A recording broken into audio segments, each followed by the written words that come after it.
Hello everyone, welcome back to our channel. In today's video, I'm gonna show you how to find reviews on AliExpress using your smartphone. This is a great way to make sure you are making a well-informed purchase. So reviews are very important. Let's see how to find them. First of all, unlock your phone and make sure you are already connected to the internet and head over to your preferred web browser.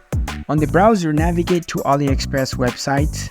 Once you're in the website, make sure you are already logged in with your account.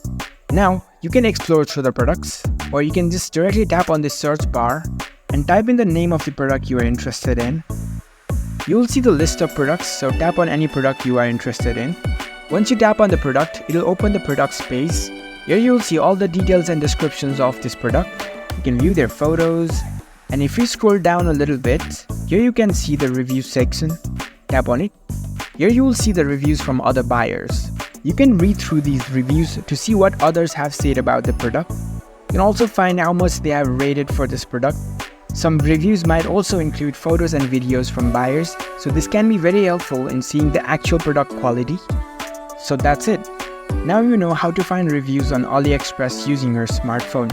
If you found this video helpful, don't forget to give this video a thumbs up and subscribe to our channel for more tech tips. Thank you for watching.